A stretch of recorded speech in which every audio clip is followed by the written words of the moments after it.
Welcome to the Disruptive Disciple, the podcast where we somehow manage to offend the exact same kinds of people Jesus offended, and somehow we still can sleep okay at night. Hey, I'm Pastor Brandon, and sitting across from me, my wife, my partner in disruption, and the woman who sees the chaos of my ministry unfold in real time, Shay. So welcome, Shay. Hi, everyone. This is fun.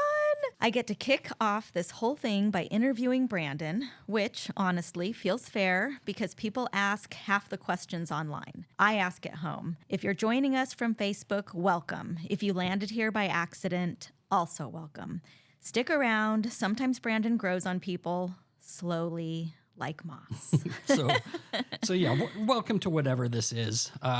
We may suck at this until we get the hang of it. And wait, Shay, can I say suck on a Christian podcast? Well, you just did. Oh boy. Okay, so I guess we're breaking boundaries already. Anyway, we are here in the studio on the Arizona State University campus, and I gotta say, Shay, the studio is really nice, and I don't feel worthy to be in it yet. Neither do I. But for those listening, give us grace, stick with us, and we'll see where this thing goes. Yeah, and if it turns out badly, it can just be a cautionary tale, right? For others who are starting a podcast and flying by the seat of their pants while they do it. So if this turns out bad, maybe we'll just be an amazing example of what not to do. Okay, Brandon. Someone clicks the podcast cover and thinks, who is this guy and why is he disruptive? Start there. Yeah, well, first, I really do pray that people hear God's heart more than my opinions.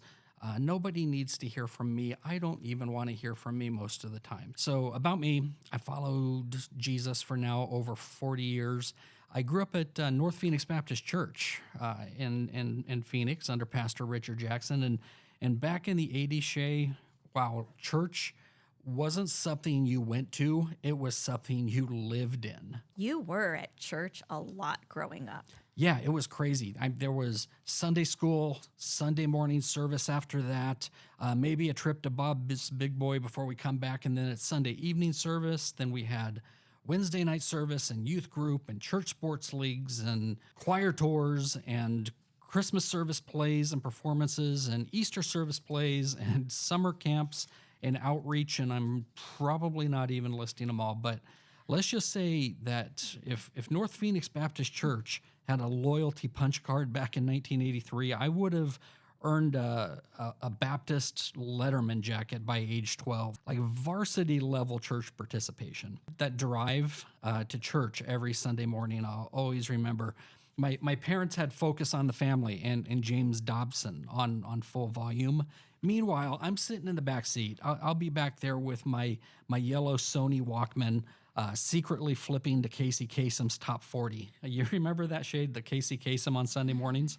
Oh, yeah. Finger hovered over the record button, praying no one in my house made a sound. Right. And for instance, if Whitney Houston beat out Def Leppard for number one, 14-year-old me had some real feelings about that.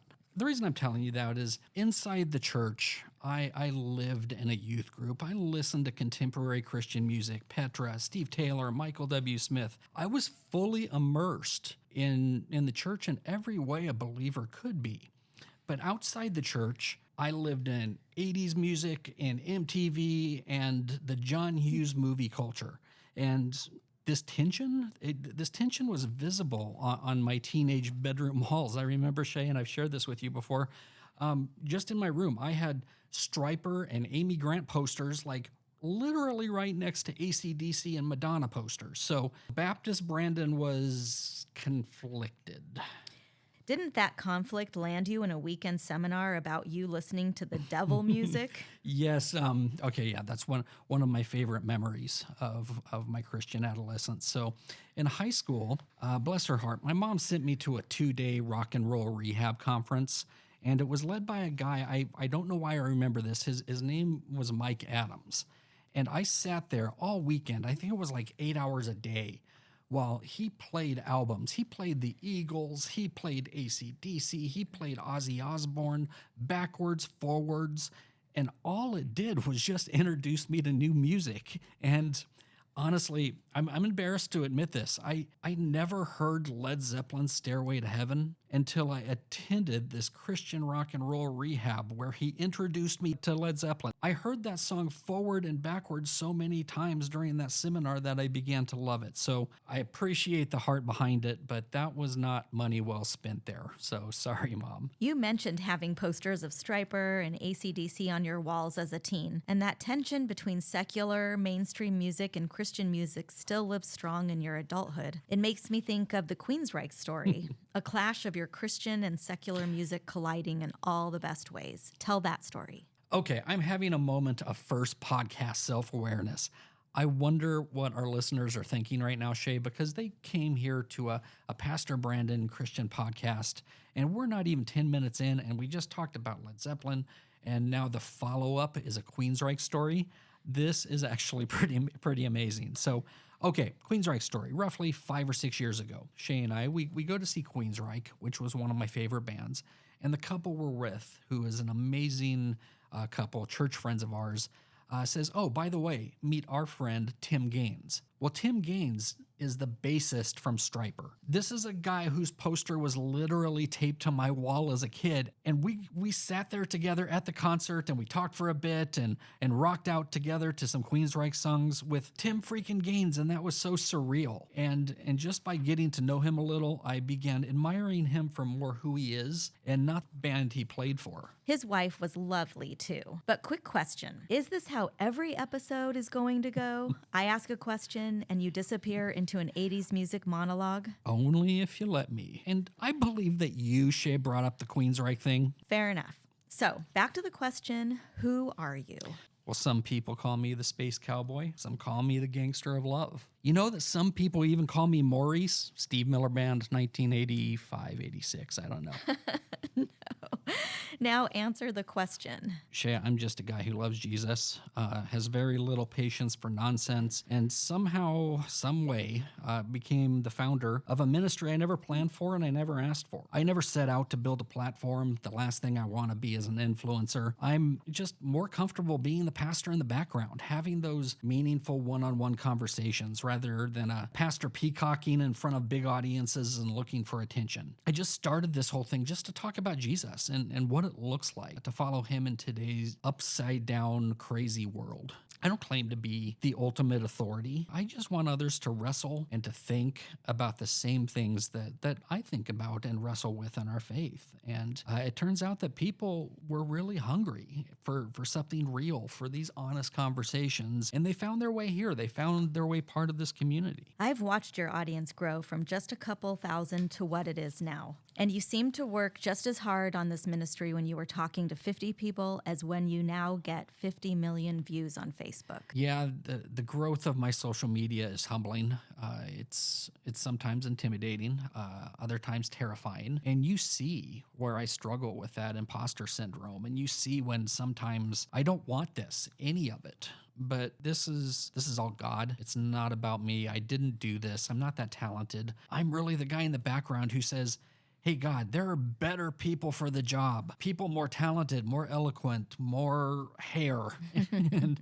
and you know, as that saying goes, as cheesy as it is, there's truth in it. I think it's that God doesn't call the qualified. He qualifies the called. So the only thing I think I'm doing just on my own is just saying yes, just leaning into this, whatever this is. You know, since the other more talented, more camera-ready pastors aren't doing it, I guess God scraped the bottom of the pastoral barrel and found me, a willing yet completely unworthy volunteer for something like this. So honestly, I'm just trying to let the Holy Spirit guide my thoughts and words and just trust in that. It took you 2 years to put your face and name on this ministry. Why? Yeah, I called this ministry something else at first because I really never wanted the ministry to become about me. But we all know that people connect with people. They connect with a person better than a ministry or a logo or a brand. But I resisted that. I wanted my anonymity. I can't say that, but you know what I mean. And, Yeah. I preferred to be anonymous. We'll say it in a much easier way to say it. And I resisted that for about 2 years. And why only Pastor Brandon, not your full name? Primarily just accessibility and part of it safety. Not everyone loves what I say. Some take their disapproval of me, I would say, to unsettling places sometimes. So keeping my last name off the front end was just one small layer of protection. But also, Pastor Brandon just felt more personable. It felt approachable. That's what, when I was a church pastor, people often just, called me, and it just felt very intimate in an endearing way. So this ministry for me has always been that. It has always been deeply personal. And Shay, I think you saw that almost every day that you were a church pastor's wife with me. My focus was just really trying to walk with people in their joy, walk with them in their hurts, their doubts, and just being faithful when we don't have the answers, and just knowing that people have someone in their corner. I remember those late middle of the night crisis calls. Yeah, and there were a lot of them, and I have to say I am grateful, honestly grateful for every one of them. Grateful and honored that I got to be someone God used to try to help someone else in their story. You already have a big community on Facebook. I see how hard you work. Why start a podcast? Okay, confession. I did not want to start a podcast. But I really don't like doing videos, like reels and video sermons, like, ugh, yuck. Why are you opposed to videos? Well, years working in a church and years in church culture convinced me, probably unfairly, that the guys with the trendiest aesthetics got the microphone. The pastors who resonate with that coveted young adult and family demographic that most churches target more than anyone else. And I just wasn't that guy. I always looked weird in skinny jeans, a beanie, and wearing a denim jacket when it's 110 degrees outside. It's Phoenix. So yeah, I was that bald, middle-aged, non-market aligned pastor in the background, just trying to do the hard personal one-on-one ministry stuff while the others were called to do the stage more often. And truth be told, I liked it that way. Don't get me wrong. I loved my stage time, but I really didn't need it. But Shay, to answer your question, do you remember my first couple of years as a pastor when I had to record those video sermons and then they'd be played at all the weekend services across all the campuses in the Valley? I do. And if I remember it correctly, you were stressed out every time you had to do one. You'd rehearse in our walk-in closet for hours. Yeah, like it was extremely stressful for me. But there's a reason. So first, the video messages, they were 12 to 15 minutes long. But the big thing is that we had to memorize our scripts, and God did not grant me the gift of memorization. I really think my memory capacity hit full back in about 1990, and it's only full of like useless stuff like song lyrics and movie quotes. But, I can tell you, Shay, every word to a Beastie Boys album, but memorizing anything else has really honestly been very hard for me. And 12 to 15 minutes of content memorized, that was just a lot. But I've seen you speak in front of large and small audiences, and I always thought you did well. You seem to draw energy from an audience. Yeah. But if I remember correctly, you didn't have to record those videos alone. I was in a small room with another pastor who worked the camera, sound, and the lighting. So I'm in a dark room, lights blaring in my face, no crowd, no notes to refer to, only the whites of two little eyeballs looking at me over the camera through the darkness. And Shay, those videos sucked. I cringe if I had to watch any of them again. I saw all of them. They were fine. Maybe I can, you know what? I have an idea. Maybe I can contact my former church and I can ask them if I can buy those originals just to keep them silenced forever, because nobody needs to see that again. Didn't Tom Hanks do that? I heard a rumor that Tom Hanks, he bought the Bosom Buddies sitcom series just to keep it from airing again. No, that's an urban legend. I loved that show, Bosom Buddies. Tom Hanks in all his permish glory. I watched that show every time it was on, and you know, men dressing up as women, and strangely enough, it didn't groom me to be transgender. So maybe not. That's not how all of this works. Hey, pump the brakes. It's only episode What? 1. We can't be going nuclear with the subject matter already. Okay, so Shay, not only as my co-host but as the producer of this podcast, are you telling me that episode 2 can't be about abortion? Come on, let's turn this merry-go-round on full blast and start talking about the hard stuff that most churches and people really don't dare talk about. Well, you have me talking about Queensryche, Stryper, the Beastie Boys, and Tom Hanks wearing a bra. So, as your producer, I can't guarantee what we'll be talking about in future episodes. Right. But you just used a merry-go-round metaphor. I've heard you use that in another context, and I think it's worth talking about right now. Last month, you posted about a former lead pastor at a church you worked at using a merry-go-round metaphor. Can you talk about that without an 80s pop culture reference? You're right. That would actually be a really good quick story to tell right now, and it fits in really with what this episode is supposed to be all about anyway. So look at you doing some impressive, crazy, mad producing. You were like the Dr. Dre of producing. You're Dr. Shay. It's Shay Day, so... Okay, fail. You've already started with a Gen X reference. Well, in fairness, I think that was entrapment. But anyway, the merry-go-round story. When I was a pastor at a large multi-site church, I attended a lead team retreat at the lead pastor's cabin, and I think this was 2022, like early 2022-ish. And I remember our group, we sat around and together and we watched a video from, I believe it was T.D. Jakes, about critical race theory. And it was an amazing sermon, just so well thought out and full of knowledge. And afterwards, all of us discussed that. All of the pastors, we just got together and we had a very honest discussion. And during that conversation, the lead pastor said something that sounded completely reasonable at the moment. He said nothing alarming, nothing outrageous, but as it marinated in my brain over the course of days, weeks, months, it just started to eat at me. He used this merry-go-round analogy. And while I'm paraphrasing, what he said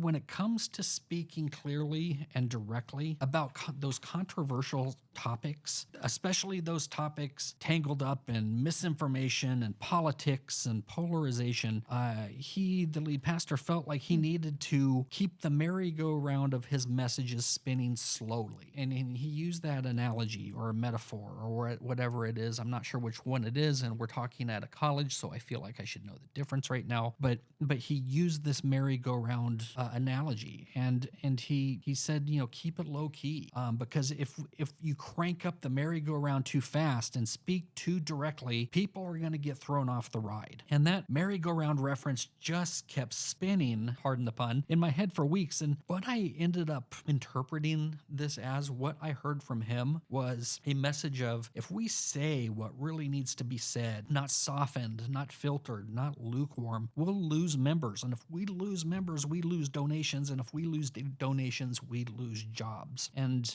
coming fresh off 2 years of, I would call it, pastoral combat duty during the COVID years, that mentality within the church, that fearful mentality of, we can't afford to lose people or we'll have to shut church doors, fear had already put a lot of pastors into survival mode. And suddenly, just protecting the institution started to compete with preaching a clear, direct, and necessary and challenging gospel message in the exact season in history, or at least the history of my life, where it's needed to be said clearly more than ever. And that's when I saw how churches, even well-intentioned churches, as mine was, can slowly become operational monsters that have to be fed. Payroll has to be met, buildings have to be maintained, debt has to be serviced. That machine has to keep running, and good intentions or not, the mission begins to slip, it begins to shift. So the messages from the pulpit were carefully calibrated to avoid losing members, and yes, I'm going to say it,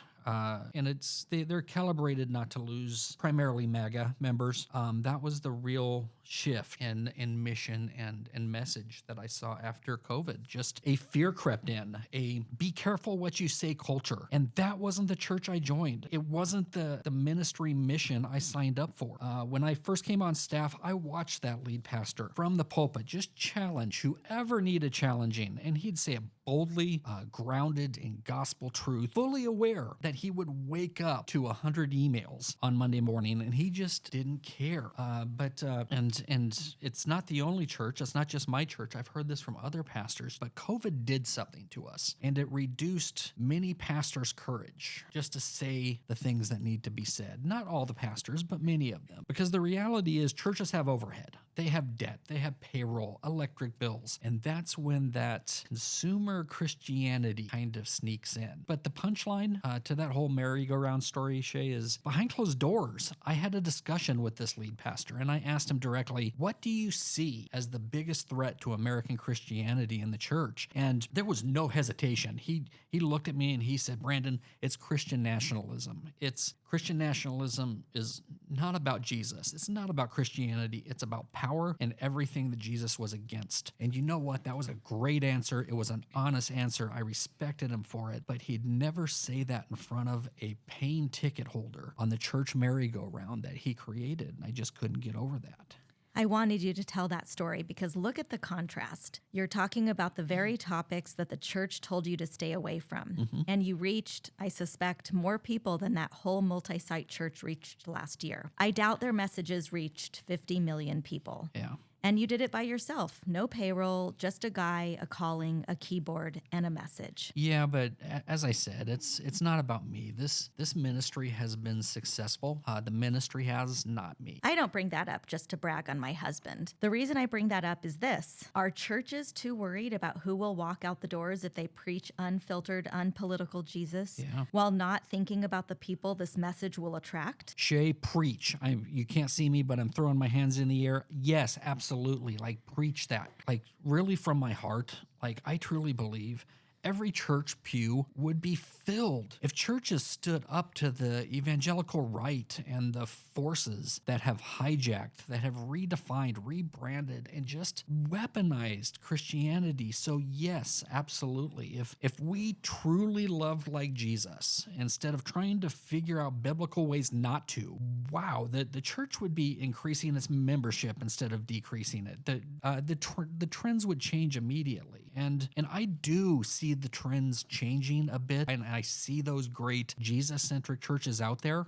There are some great churches here in the Valley, in the Phoenix area, that do just that. They love Jesus. They love people. They're diverse, amazing, and loving. You've been nervous about this podcast. I've seen it. Yeah. So how do you think it's going so far? Well, yeah, it's part nerves right now, part the caffeine from the Diet Dr. Pepper that I downed before I came in the studio. But honestly, the biggest thing here, Shay, is I don't want to waste people's time. And yes, you and I are perfectionists in the most exhausting way sometimes. So the bar is don't suck. Yeah, exactly. I think that's basically all we can do. If we can step over that bar, it's a success. But really, I just kept feeling a nudge to do this, which I couldn't shake. And God rarely calls us into comfort. So I'll just say yes and see what happens here. Like your Noah story. Yep. God gave Noah every detail about the ark. In the Bible, it talks about Noah had the exact dimensions, the wood types, just very specific, like IKEA level instructions, but I guess that's a poor example, probably well better than IKEA level. But in spite of all of those directions, one thing was missing from those instructions, and that was a rudder. Noah wasn't meant to steer the boat. He wasn't given a rudder. So this podcast, so far, Shay, I feel it's kind of a rudderless ark. I'm building what God asked me to build, letting him steer it and letting him keep it afloat. When did you first feel called to this kind of ministry? Oh, long before I was a pastor. I grew up in a Christianity that said to church outsiders, come as you are. But somewhere along the way, that Christian posture became more of a come as we expect you to be. And Christianity became less about Jesus and more about Christians demanding that others meet their personal definition, I guess, of what they think a Christian looks like. And over the decades, I've just watched Christianity drift just slowly and quietly until it carried Jesus's name, really. But really, I just don't see his heart in a lot of those Christian circles. So the religious right fused Christianity with political power. Voting blocks replaced discipleship in some instances. And sadly, and it breaks my heart, like Jesus has become a mascot for agendas that he never endorsed. And reading that book, Jesus and John Wayne, was like someone turning the lights on for you. Exactly. That Shay is referring to a book called Jesus and John Wayne by Kristen Kobes Dumay. I know I'm completely butchering her name, and I apologize if you're listening to this, but Kristen, the author, actually dropped into my Facebook page comments last summer, so it was really great to get to tell her directly how impactful her book is, not only to me, but to thousands of others. And this book is basically, how would I put it, a historical, this sounds weird, but a historical autopsy, basically kind of naming what many of us saw and lived through during our faith but couldn't articulate. How forces back in the 1980s and 90s, and I guess before that, how forces like Jimmy Swaggart and Pat Robertson and James Dobson and other prominent religious leaders joining forces, and they became a political force. Even in the late 80s, I started hearing this sentiment of, if you're a Christian, you're a Republican, which never sat right with me, really. And then came the internet and the echo chambers and the weaponized outrage and, the Fox News issue, whose anchors admitted in court under oath that their primetime content was meant to be entertainment, not journalism. And all of these forces came together, and suddenly now the loudest Christians seem to be the angriest Christians. And then came 2016, and no, I'm not going to blame this all on you-know-who. Trump and MAGA didn't create this dysfunction. I believe they revealed it. He's the pimple, the infection that was really already spreading underneath. Lovely imagery. Well, Jesus used imagery like weeds and soil. I guess I use dermatology references. But what I wanted to say, Shay, regarding Trump is I really wanted to say, he didn't start the fire. But I figure you're done with my 80s, song references. So shout out to Billy Joel. Anyway, but during my pastor years at a large multi-site church, leaders knew, we talked about it. They knew Christian nationalism was poison, but they wouldn't speak against it publicly. Not because they lacked conviction, but because they feared losing people. And losing people meant losing funding. And losing funding meant losing your job. And that's a really scary tension to be in. And just that forced silence, it burned me out. And it burned out other pastors too, and they left. And one of the only parts that felt like real ministry was when I was leading the benevolence ministry. Getting to sit down with people facing eviction and hunger and despair and being able to help them, to give them a check, to make sure that they have a meal and a place to sleep tonight. Just being his hands and feet, not just I felt like a cog in a church operational model. So leaving the church operational structure gave me freedom. So I just started writing online just about Jesus, the real Jesus, not the political mascot, not the one who's defined by abortion and LGBTQ plus talking points, no denominational baggage. And people, Shay, they just started showing up, and thousands of them from every walk of life. And I realized that this wasn't an accident. It was just me saying yes and God just doing the rest. So what's the mission? Easy: to make Christianity about Jesus again. Not politics, not culture wars, not outrage cycles, just Jesus. Because everything hangs on loving God and loving others. And Jesus said that, not me. Yet when I preach those two greatest commands that Jesus said, people call me woke, and, some create the straw man argument that I'm pro-sin because I won't obsess over someone's sexuality, but I will talk about the sins of pride, of cruelty, of dishonesty, and the big one, idolatry inside the church. But you cannot love God and hate your neighbor. You cannot love God and support movements that harm your neighbor. Because if our faith doesn't change how we treat people, especially the least of these, we're not following Jesus. We're just performing religion. And I believe Jesus referred to those religious performers as whitewashed tombs. Your community is incredibly diverse. Why do you think they're here?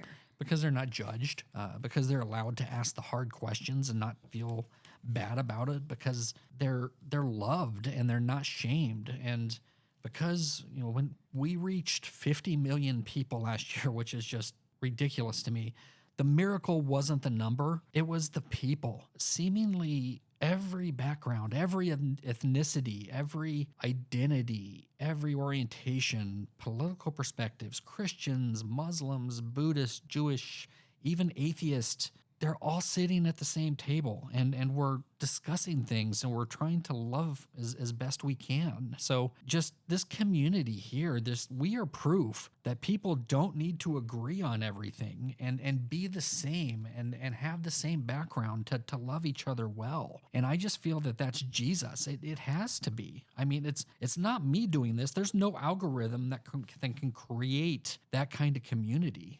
I really think only love does. People see the posts. They see some of the insults and even threats. Why keep going? Yeah, I hear it a lot. Some say, there's no hate like Christian love, and I don't like that phrase because I'm a Christian, and it hurts me to hear that.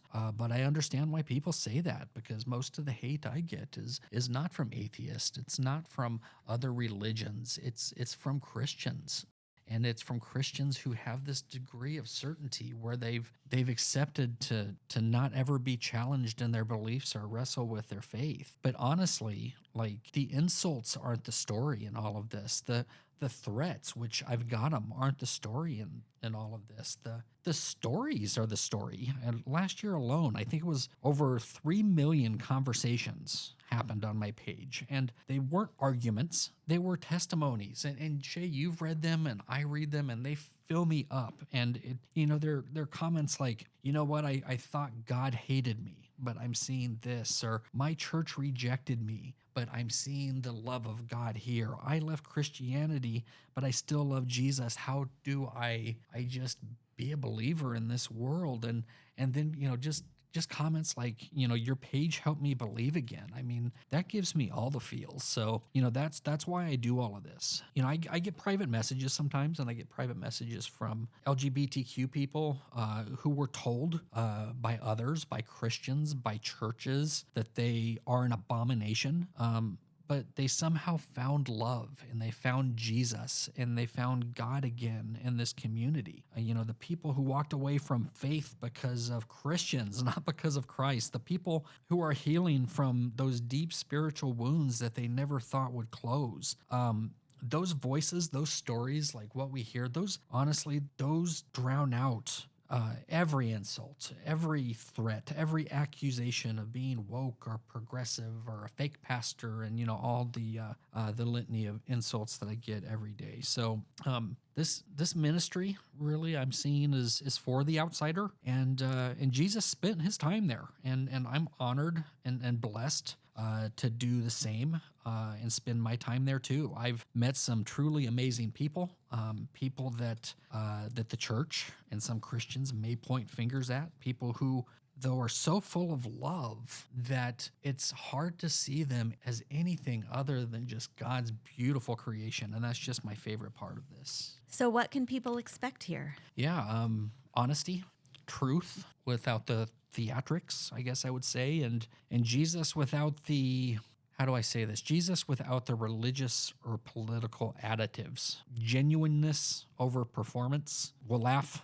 We'll talk about weird stuff, Beastie Boys references, stuff like that. We'll challenge each other. We'll push back on unhealthy religion and politics. And really what I hope is that we'll just invite people into something deeper than what we've been seeing. And what we've been seeing is a lot of performative Christianity. And what about people who say you're causing division? Yeah, I get that a lot. And sometimes I even kind of get it in more subtle ways from my friends, but they just kind of say it with a smile and more, Christian-y type of way. But, calling out idolatry doesn't create division. It reveals it. It reveals the division. And, I think about the golden calf. The golden calf didn't become holy just because people started worshiping it and bowing to it. And when the Israelites, they bowed to this false god, are those who rejected it and who spoke up against this false idol worship and they didn't bow, are they considered the dividers? Like, I can't reconcile that. It feels like they were the faithful ones. And I feel like that's where our ministry resides, even when it's unpopular. So many pastors, they stay silent, not because they don't know the truth about all of this, but because they're afraid of losing their jobs. And consumer Christianity has disciplined them into caution. It reminds me, Beth Moore said it best, and I'm paraphrasing, but she said something like, 100 years from now, history will judge current American Christianity harshly. History is going to fault both the pastors who stayed silent during this time, but they're also going to fault the congregation who demanded their silence. Pastors will either be convicted by this or send you an all caps email. I've gotten those. Yeah, just earlier this month, I received an email from a pastor in the Midwest that ended with, and I don't believe it, but it ended with "go F yourself," and it didn't say F. Now that's just staying classy, right? So, it's why, Shay, sometimes I think grilling burgers at a men's ministry barbecue sometimes looks like a more appealing pastoral career for me, but disruption is the calling. And I guess if we're not upsetting the same types of people and systems that Jesus upset, we're probably not living by his gospel. So sometimes those all caps emails, as you mentioned, sometimes those are actually, strangely enough, the validation I need, that I haven't become lukewarm. In fact, I'm just saying this out loud now. If this podcast gets a 5-star rating, we failed in my eyes. Like, I don't want everyone to agree with me, to like everything I have to say. If people leave this podcast angry and convicted and blast me in the comments and give me 1 star, thank you. Because it means you're wrestling with something, and that has nothing to do with me. It's all about them and God. So I'm glad I was just able to introduce them into a spiritual wrestling match. We're new to podcasting. This isn't fully comfortable for us yet. No. But I hope that as we do more of these, we get better at them. Yeah, and honestly, we may suck at this for a bit. So I'm asking for grace. The real kind, and please don't judge this ministry by episode 1 or episode 2. Maybe try episode 7 when we get there, and we'll probably find our groove by then. And if that still misses the mark, I'm going to make sure that episode 8 will be about Jesus' command not to judge. So, I'll keep that little scriptural ace card in my back pocket if we need to. By episode 7, you'll be completely out of random 80s pop culture references. Never, because I'll just recycle the old ones. Right round like a record, baby. Right round, round, round.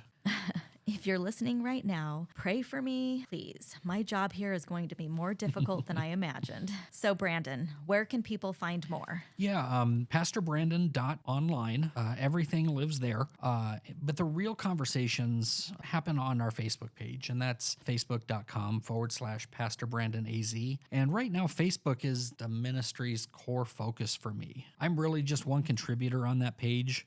The real gift God has given us isn't me. Trust me, it's that comment section.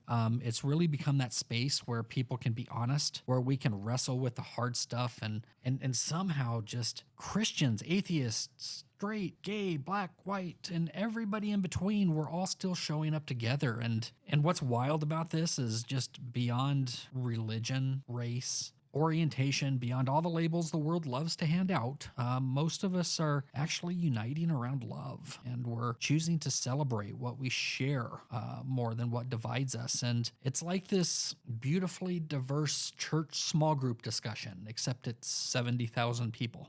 And we're fighting for something. We're fighting for love. We're fighting against injustice, for feeding the poor, for protecting the abused, for welcoming the stranger, for loving our neighbor. And here's what I'm noticing, just, I hate saying this out loud, but I have to be honest, Shay, is a lot of atheists are more fired up about those values that I just mentioned than a disturbing number of like hardcore church attending Christians, the kind who seem to define their faith more by who and what they're against than by who Jesus is for. And newsflash, Jesus, he's for everyone, even the people you're in a culture war with. What's one thing you want listeners to know before they jump in? That Jesus is better, far better than the version many of us were handed. Not weaponized Jesus, not politically red-hatted, gun-loving, gay-bashing mascot Jesus, not clean yourself up first Jesus, but the real Jesus, the Jesus I've been following now for over 40 years, the one whom I've not only studied, but also experienced in my daily life, and the one who sits with the hurting, who welcomes the doubting, who restores the rejected, and confronts those who harm others in God's name. So if people are out there and they're looking at our country right now and they've said to themselves, hey, if this is Christianity, I'm not sure I want it. I get it.